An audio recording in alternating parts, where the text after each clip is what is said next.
next? Yeah, who's next?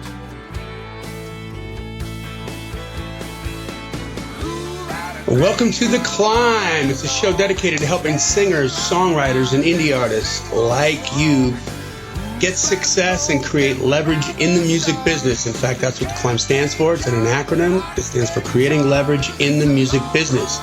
And with that, I want to introduce you to my very handsome and talented co-host, Brent Baxter. Brent is a award-winning hit songwriter with cuts by Alan Jackson, Randy Travis, Lady Antebellum, Joe Nichols, and more. And Brent helps songwriters turn pro by teaching the art, the craft, and my favorite, the business of songwriting. And you can find him at songwritingpro.com. That's songwritingpro.com. And also at manvsroad.com. You might know him from there, manvsroad.com. But he's recently rebranded. How are you, my friend? I'm good. Good to see you, Johnny. And good to see you too. I want to introduce y'all to my host, Johnny Dwinell. Johnny owns Daredevil Production. It's an innovative artist development company. Not only do they develop and improve your artistry, they also grow and monetize your fan base, creating what? Cash flow. That's right.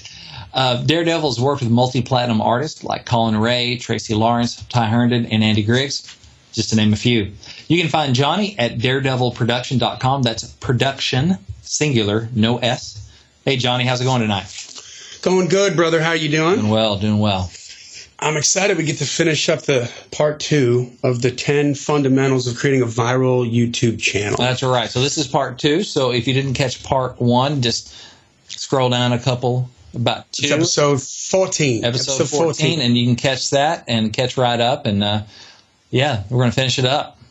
That's right. So, hey, by the way, before we get started here, if you do like what's going on, please take a quick second and leave a rating and review for us on iTunes. That helps boost our ratings there in the new and noteworthy and gets us out to more people so they can, share the wealth. You're right. Not only do we appreciate it, it helps more people find us so we're not invisible.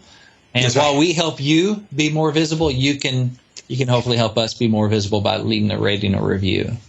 That's right. So 2 episodes ago on episode 14, we were talking about the power of YouTube. We're talking about several different artists who have broke on YouTube and created real careers out of thin air by mastering YouTube and understanding some of the fundamentals that helps you attach an audience to the reach that you have. We certainly have a lot of reach in YouTube. You can reach 1 billion people or more on YouTube if you know what you're doing. Too many people don't. They get frustrated. And the idea behind this episode of the podcast and in the previous part 1 is to really help you focus on a few of these fundamentals. You don't need them all, certainly. I don't know that you could possibly put them all into one episode, but but this is about a show. This is about a series. This is not about one viral video. It's about a viral series, right? Exactly. It's about a YouTube channel is what it's about. And how to draw, for instance, I use this a lot, but with Bailey James, we've got a YouTube channel with a ton of videos on there. We just dropped her first single, her first video, Texas Swing, on March 25th. And prior to that, on March 24th, she had over 300,000 views on her YouTube channel. To me, that means that at least probably 225,000 different people have seen her. Some of them multiple times, maybe a little less, but that's over, I want to say she had 3,450 subscribers, something like that, 3,350 subscribers. Those are people that get emails that want to know when she puts out a new video. She's very consistent with it, 1 a week. We've fallen off a little bit because of the marketing stuff that we've been doing and just a couple logistical things. But the idea being that at 30,000 feet, guys, if you're looking down at the plan is you can put out consistent work, and I'm just going to assume that you're a compelling artist, that you've got something that people want to sit down and listen to, whether it's a great song, whether it's your voice is like butter, whether you're it's fantastically over the top with your personality, or a combination of all of them. You've got something that's compelling and that people are going to want to listen to. And when you begin to think about how to bring that to a YouTube audience, there's no better way to start building an audience that way. Because if you look at Noah Guthrie, we've talked about him a lot. But he did 77 videos, one a week in a row, all cover songs. Some of them were more along the lines of kind of karaoke-ish, if you will. Mm-hmm. But some of them, I think, as he got into it more, into this dedication and then this exercise of weekly output, of weekly content. And this, by the way, this is him playing guitar in his bedroom, singing into a microphone. Mm-hmm. That's it. We're not putting together Tom Petty epic movie videos on MTV or anything like that. Just a very quickly done thing. His voice is definitely treated. He's got some compression, some reverb on there. There's some post-production on his voice. So he was singing into a microphone and just, sweetened that up and then put it out there. But it's a take. It's a take. That's what's going on. And with Pro Tools, everybody's got a home studio now. You could be a lot more personality and a lot less vocal and still make yourself sound good by doing a little post-production on that too. The more raw talent you have, the better. But with Bailey, we don't tune her, but I do put some reverb on there a little bit. I do put some compression and some EQ just and she uses a $100 mic. It's a SM58. In her bedroom. In her bedroom every single week. And she's there, hey, y'all, it's Bailey James. And we pick a song. And she's been building an audience. Well, here's what happens. Just really quick, again, at 30,000 feet, the more people that see a video within a certain amount of time, and I'm not trying purposely to be vague on this, but it is, nobody knows the algorithm except for one dude at YouTube. And I think they keep it he sits right next to the Coca-Cola formula and on one side and the fried chicken. The Kentucky Fried Chicken recipe on the other. But, within a certain amount of time, a certain amount of people see a video, and what YouTube does is they hit a multiplier because they expose it then to more people. So if you've ever gone to YouTube on the homepage or before you dove right into a video, there's a bunch of popular videos right below your screen, right below that video that you pulled up. The hottest stuff that's happening today, what's trending, this, and then you can kind of scroll down and see some of those. People surf that stuff all the time. When you're talking about 1 billion people that maybe even are hitting it a day, that's just a small fraction of those people need to stumble across your video. So getting that multiplier to happen makes for more real views and more real exposure. Basically, they see some success happening, and they say, let's put some oomph behind this. Because people are liking this, and we want to put out stuff people like, so let's give a little gas to it. And, hey, it's not an artistic endeavor for them anyway. They're going to slap a commercial on the front and monetize it. All right. Whether you do or not, they're going to. And when it gets to a certain point, whether you agree to it or not, that's what they're going to do. And we've seen that happen with Bailey James. Her Girl Crush video's up over 110,000 views, and they started monetizing that. Now we've monetized it too, so we get a piece of that, and so do the writers of Girl Crush, and that's really cool. There's arguments about how much they should get. I don't want to get into that tonight. But the idea is this, that we've seen videos. She's got a couple biggies. One is the Girl Crush at 110,000. She did a version of Kick the Dust Up by Luke Bryan that I'm pretty sure is over 40,000 views now. And once it gets past 1,000 or 2,000 views, all of a sudden it doesn't take that long to jump to 10 because more people are now seeing it. And YouTube makes sure that they hit that multiplier button and you get more exposed. So think about this. You do a video 1 the first week, you get a couple subscribers. You do another video second week, you get a couple subscribers. You do another video the third week, you get a couple more subscribers. And you get a couple of views. If you're picking right songs that are cover songs, that this is time to put your marketing hat on. This is not time to necessarily be thinking solely like an artist, although in the previous episode, part 1 of this, we did talk about how it's artistically cathartic to do that. It really, you kind of find something neat in the fact that you don't have to come up with the melody and you don't have to come up with the words. You just have to figure out how to make it fit your style. And you can do whatever you want to do with it. There's no rules. Yeah. The more different it sounds from I think Marilyn Manson's Sweet Dreams Are Made of These. Who am I? I love that song. Just because it's so darn different. It's so different. It takes me back to the 80s. Takes me back to my childhood, to the Eurythmics version, but yet it's something new and different too. So it's hitting both sides of new candy and old comfort food. Right. Now think about that. Now how many? If you put a gun to my head, I think I could probably rattle off 20 artists who broke on a cover. Van Halen, You Really Got Me. I mean, all the 80s bands that came out started out with a cover song. Metallica's done covers. Guns N' Roses has done covers. The first 2 Rolling Stones records were all covers. The first Beatles records were all covers. This is not a new idea, people. Your most famous iconic bands have all done covers and recorded a cover at one point or another. And you nailed it on the head, Brent. I know this melody. I'm familiar with it. Wait, I know that lyric. Yeah. Even if you messed up the melody and you did something like if you're a rapper and you took Sweet Dreams and made it into a rap thing. I haven't seen that yet for a rapper out there. Right. That would be cool. And that would be really interesting. And well, it's like samples. That's what they do now is they sample. Yes, exactly. Give you something you're like, I know I like that part. How do you mix that up real quick and then turn the most popular song right now on YouTube, what's trending right now, the latest Rihanna hit, the latest 5 Seconds of Summer, whoever's real big, the latest Adele tune, and turn it into a rap? Like, can you do it? There's a challenge. Yeah. But when people are like, man, this is crazy, and then the more different it is, it becomes. But you start to build that audience. And so more people are seeing it. If you get a real hot video, maybe 5,000-10,000, something like that, then you're going to pick up a couple hundred subscribers. And you keep doing that over time and over time. What Noah Guthrie did, 77 weeks in, that's a year and a half? Yeah. He's in there, and then his subscribership was so big that he hit with the right video that was really popular. It was totally different than what he did. And so here's a song that's on the airwaves right now. So you're using the record label's money with some other artist to help promote yourself is essentially what you're doing. Right. And kind of riding in on the coattails of that. But what he did was so cool and so laid back and so different that it blew up.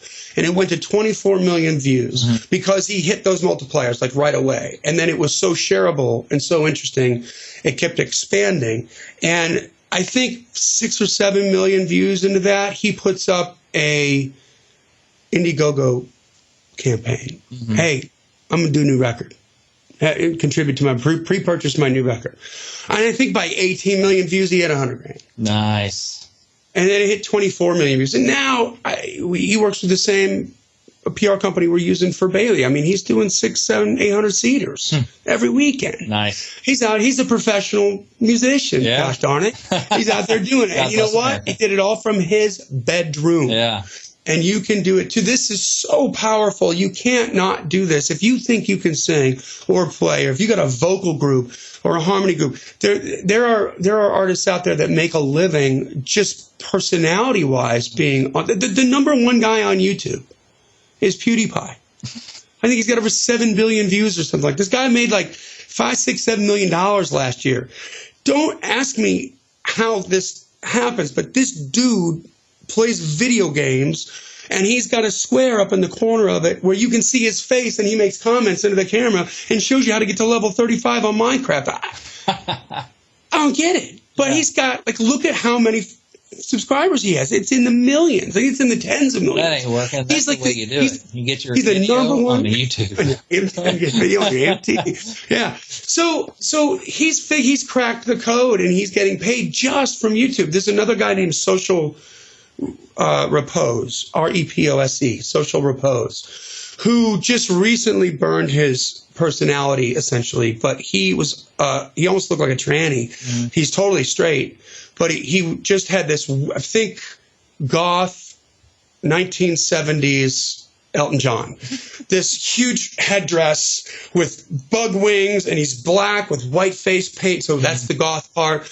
And he could sing. Now this guy, he's a great singer, but he would do these incredible harmony vocals and do these incredible performances of different songs that were maybe 10 harmonies, and you could see 10 different squares in YouTube where he's singing all the different parts and sometimes doing the rhythm, and it's almost like a completely a cappella performance. When he orchestrates the whole thing, it's tuned to high heaven, and he gets ripped on it all the time. But he doesn't care. In fact, he's got episodes on there where he answers his hate tweets. And people who say he looks, gay, and people that are gay bashing him. He's like, I'm totally straight. This is funny. This is a gag, but whatever. I got a lot of friends that are gay. I mean, but it's his personality. It's his talent. It's his creativity. And he brings all that into YouTube, and he makes a living. He's got like 400,000 subscribers. Wow. So I'm pretty sure that he doesn't work down at like FedEx and then come home and do these. It's a full-time gig, you know? So that's why this is creative. It's a building process. Okay.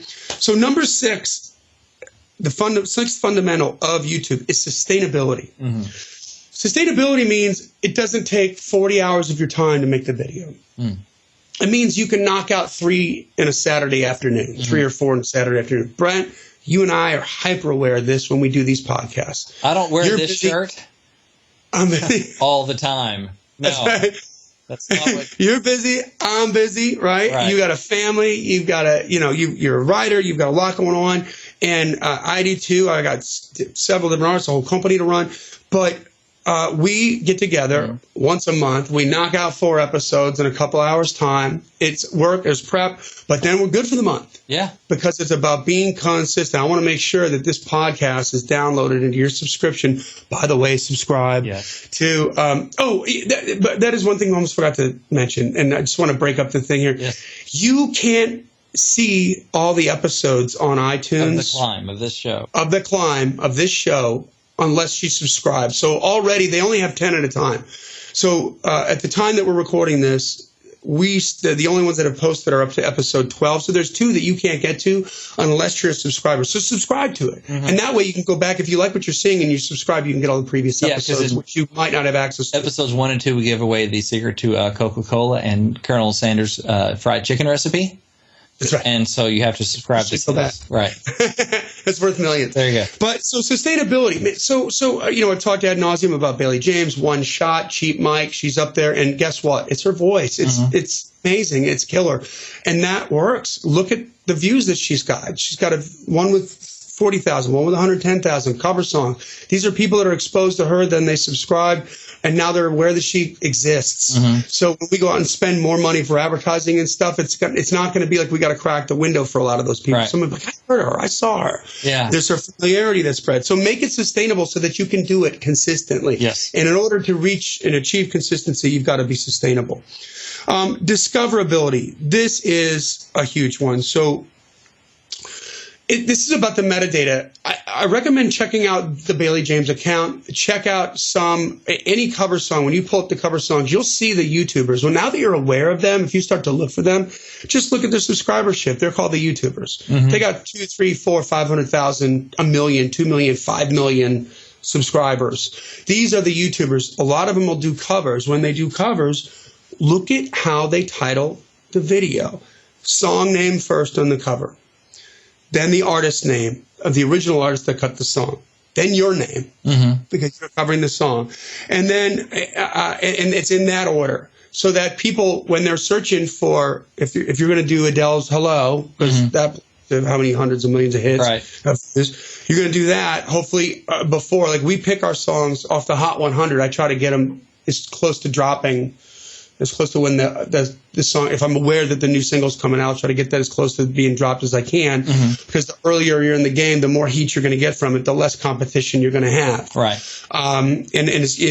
Listen, this sounds vague. It sounds weird. It sounds like a lot of information, but really it all makes sense once you do 5 videos. Mm-hmm. Commit to doing 5 videos, and then you can start figuring it out. Yeah. Figuring it out and taking the next step.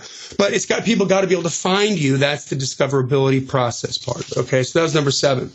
Number 8 is accessibility. The best way to describe accessibility is to say that new people, rookies that have never been exposed to you before, who, because you're awesome, somebody shared their video with you or with their friend who's not heard of you before now comes in and experiences you for the first time. It might be your 25th episode. They got to know what they're getting into. Mm-hmm. Okay? Each episode can kind of stand alone on its own. If I just drop in episode 25, I can watch it and go, okay, that's a complete experience. I'm not just getting the punchline of a joke that happened the previous episode, so I have no idea what's going on. Exactly. Okay. Exactly. Self-contained. So it's a series, but each episode's got to be its own thing. And that ties in with one of the previous fundamentals, which was familiarity. If you notice on our podcast, we always start off with the same intro. because I want you to be like, yes, there it is. Hello, welcome to the climb. That's my voice that starts off with it. And then I go into my rap and I introduce Brent. And then Brent introduces me. And now if it's your first time, you know who I am and you know what I'm doing and what I'm about. And you know who Brent is and you know what he's doing and you know what he's about. And you're prepared to absorb the information, because if it's relevant to you and it's personal to you, then you're going to like it. And then it becomes anticipated at that point. We've gotten a lot of really great feedback on this podcast. People are like, man, I love this information. You guys are keeping them relatively short and you get right to it. And we got a lot of great feedback. But now that means they're anticipating the next episode. Right. They want to see it. I can see them downloading it because I've always got my Lisbon screen up just because I get off on that every day. How many people like that? It's a thing for me. Well, but that's your job. But it's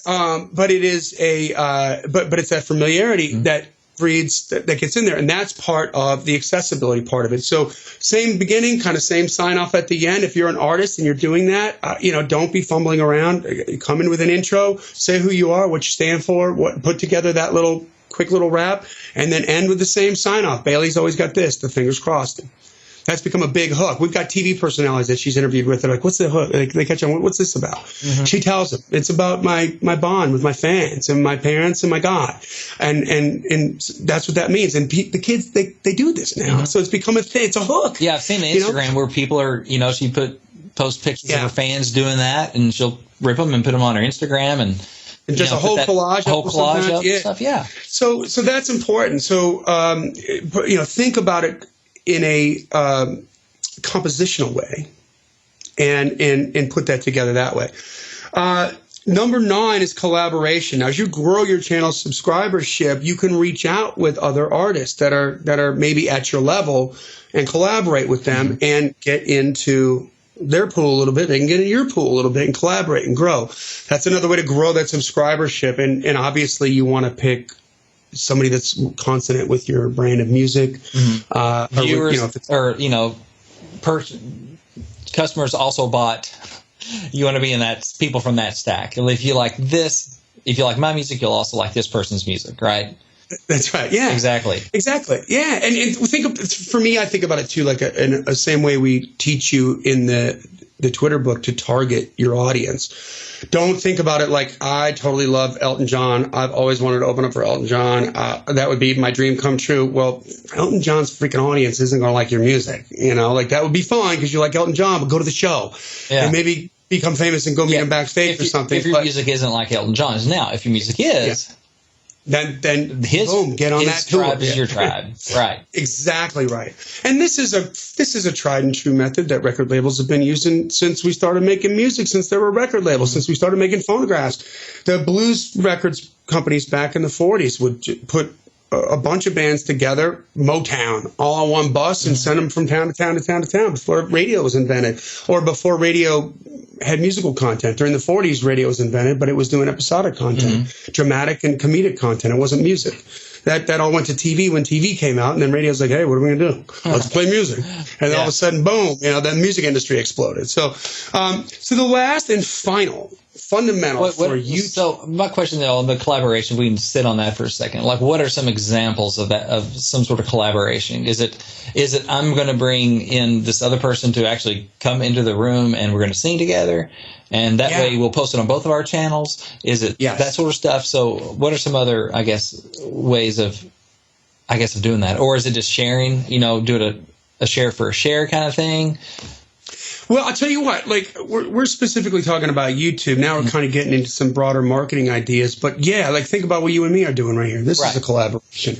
I have now come into your tribe's awareness, and you have now come into my tribe's awareness even more than you were, and vice versa. So that helps. So you got two YouTubers together if you start to build up a healthy audience, and there's something for you to bring to the table, right? Because you've been doing your work, and then there's also a talent for you to bring to the table.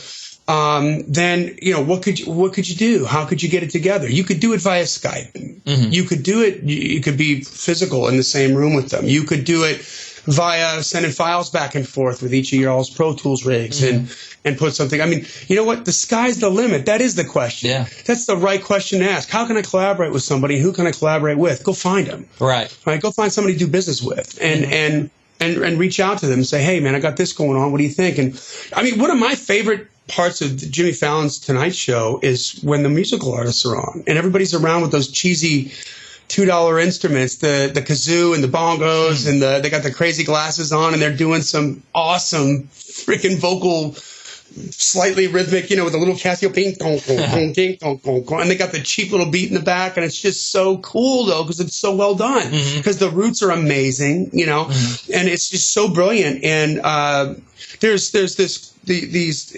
So imagine bringing something like that.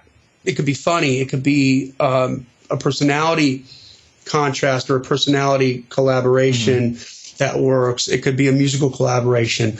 How can you type into that? Tap into somebody else's audience. Whole thing on television when there'd be a crossover episode.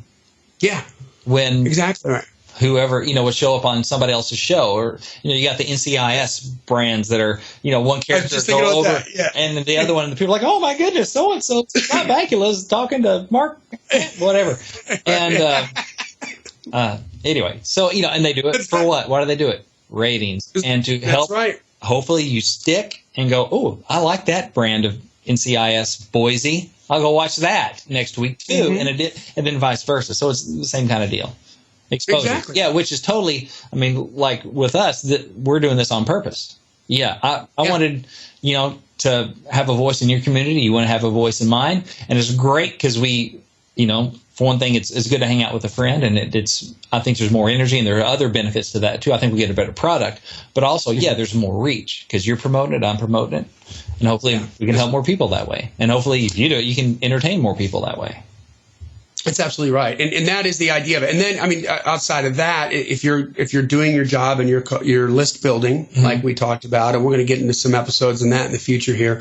But if you're list building, then you need to be you can be swapping lists too, and you can do cross collaborate. My dream for the record label 2.0, Web 2.0 record label is exactly that. Like if I've got Bailey James and she's got 100,000 followers on Instagram, she doesn't have that yet, but we're at 30 now. But when we reach there, and I get it to the point where the whole piece is put together to where I have enough capital where I know I can recoup what I need to put out to bring an artist from point A to point B. That's de facto a record label. Right. And now I can work with who I want to work with. We're not there yet, but when we get there and we're making moves towards that, think about the cross collaboration possibilities of that. Bailey James, I just signed a new country artist. I can put her on tour, but I can also, through social media, through her lists, and get them to know her, to do a duet together, and get them to become aware of it. And then all of a sudden, guess what? I'm shaking them down for 2 records this year. I'm shaking them down for a Bailey James record and for this new artist record. Boom! I'm getting $20 instead of 10. Right, and both artists are winning because both brands are growing, and they get exposure to both brands and. Well, it's like artists going on tour together, right? Yeah, exactly. I got the gig opening for whoever, Dierks Bentley. That's great. And he calls me up on stage for one song every night or something like that. And isn't that over? And that's great. And those people that didn't know who I was before, they go, "Oh, that's the guy that sings that one song that's new that I'm just starting to." Yeah, right, that's just starting to come into my awareness, right? So that's how that's collaboration is really, really important. And the last thing here is the 10th fundamental of YouTube is authenticity. Don't be fake. I'll tell you, it doesn't work. Like y'all hate it on the dating sites when you see this beautiful face and you show up and it's like some troll with 3 eyes, teeth, sharp teeth. But it doesn't work on social media, and it certainly won't work on YouTube unless you're doing a character. If you are in character, that's a different story, like Earl Dibbles Jr. or Miranda Sings. But just be yourself, because that is the best way you could possibly stick out, because you are unique. God made you unique. Exactly. And don't try to be anybody else. I mean, to go back to sustainability, which is one of your other points, you just talk about the energy burn to keep up a front. I mean, I had to figure out early on with blogging and Man vs. Row, okay, how, you have to say, how much am I putting out there about what's really going on with me in the writing and all this other stuff? You know, what do I want to present to the world? Because I'm a writer, I'm not known. You know, do I want to paint everything as rosy? Do I want to come off as being that guy that everything's perfect and I don't struggle and I'm a big hit writer? Or I'm going to keep it real about these are failures, these are things I struggle with, these are successes. I said, let's just do that, because then I don't have to keep up with what I've said, what I've not said. Just, you can be honest. And you know what? It makes you human. Exactly. And it makes you more relatable. And that's what you want to be as an artist, is more relatable. And it's funny that you said that. We're running a little bit long right now, but I sent out probably one of the most popular blogs this week when I just shot out a blog to my list, and I said I was in that moment of doubt, and I wrote it, I think, from my darn self. You know what I mean? But I just had to remember where I came from and where I was before, where I was 5 years ago. And I just said, I want to share my biggest failure with you. And I talked about it. And I talked about how that door was slammed shut on me, but it opened up this other window and got me going down this path that I'm going down now. And I just couldn't be happier. And I was making a lot more money at the other place, but it wasn't worth it. Yeah. I wasn't happy. It wasn't worth my time. Even all that money, it was like, so what? Like this, I love doing this. Yeah. I mean, I get so excited to do this. But when I shared that, man, I mean, within 3 minutes of sending that out, I'm not kidding you, I got like 15 emails back. People like, dude, that was awesome. Like, I can't believe you shared that. And so that's authenticity. Yeah. That was a real story of what I went through. And if I can do it, you can do it. And we can do it together. And that means a lot more when that stuff comes back for something real than something fake. Like for you, as the person that wrote it, put it out in the world, when some of that love comes back, boy, that means a lot more. And I didn't think they read them that fast. I was my phone was just like bit, because I get alerts on my emails on my phone, and I'm on to something else after I shot that out, and I'm like, holy crap! Like, it just kept coming. I was like, oh my gosh! Like, it touched people. Yeah. So be authentic. I've noticed the same thing with some of my blogs where I've been the most open and vulnerable. So yeah, it's good. The technical ones where I'm teaching and sharing, business information, but then sometimes when I just share my heart, something I've been struggling with, having to do with songwriting in that world is still on topic, Yep. But where I reveal this other stuff, those consistently get the most comments, get people engaged. And so, I don't do it for that, but my job is to cover all this stuff. And so, let you know what you're in for. Let's share all of it. And when it happens, it's nice. And so, when you put that into YouTube, part of this whole thing, guys, is we've talked about before, where the new music business is going to be about the artist first. And then it's going to be about your music.